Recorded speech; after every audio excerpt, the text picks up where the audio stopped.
ಎಲ್ಲ ಮಕ್ಕಳು ತುಂಬಾ ಇಷ್ಟಪಟ್ಟು ತಿನ್ನುವಂಥದ್ದು ಈ ಫ್ರೆಂಚ್ ಫ್ರೈಸ್. ಒಂದು ಅರ್ಧ ಕೆಜಿ ಆಗುವಷ್ಟು ಆಲೂಗೆಡ್ಡೆನ ಸಿಪ್ಪೆನೆಲ್ಲ ತೆಗೆದು ನೀರಿನಲ್ಲಿ ನೆನೆಸಿ ಇಟ್ಕೊಂಡಿದ್ದೀನಿ. ಸಣ್ಣ ಗಾತ್ರದಲ್ಲಿ ಅಥವಾ ದಪ್ಪು ಗಾತ್ರದಲ್ಲಿ ಆಲೂಗೆಡ್ಡೆನ ಕಟ್ ಮಾಡ್ಕೋಬಾರ್ದು, ಮೀಡಿಯಂ ಗಾತ್ರದಲ್ಲಿ ಆಲೂಗೆಡ್ಡೆನ ಕಟ್ ಮಾಡ್ಕೊತಾ ಇದ್ದೀನಿ.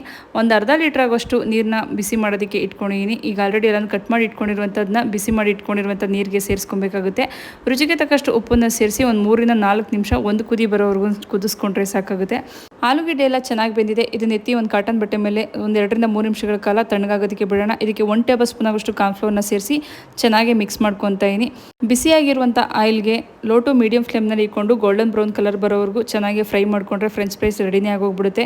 ಫ್ರೈ ಮಾಡ್ಕೊಂಡಿರುವಂಥ ಆಲೂಗೆಡ್ಡೆನೆಲ್ಲ ಸಪ್ರೇಟು ಒಂದು ಬೌಲ್ಗೆ ಟ್ರಾನ್ಸ್ಫರ್ ಮಾಡಿಕೊಂಡು 1 ಟೇಬಲ್ ಸ್ಪೂನ್ ಆಗೋಷ್ಟು ಚಿಲ್ಲಿ ಪೌಡ್ರನ್ನ ಸೇರಿಸಿ ಚೆನ್ನಾಗಿ ಒಂದು ಸಲ ಮಿಕ್ಸ್ ಮಾಡಿಕೊಂಡ್ರೆ ಫ್ರೆಂಚ್ ಫ್ರೈಸ್ ರೆಡಿನೇ ಆಗೋಗ್ಬಿಡುತ್ತೆ. ಸಿಂಪಲ್ಲಾಗಿ ಒಂದು 5 to 10 ಮಿನಿಟ್ಸ್ ಒಳಗಡೆ ಮನೇಲೆ ಮಾಡ್ಕೊಳ್ಳುವಂಥ ರೆಸಿಪಿ ಇದು.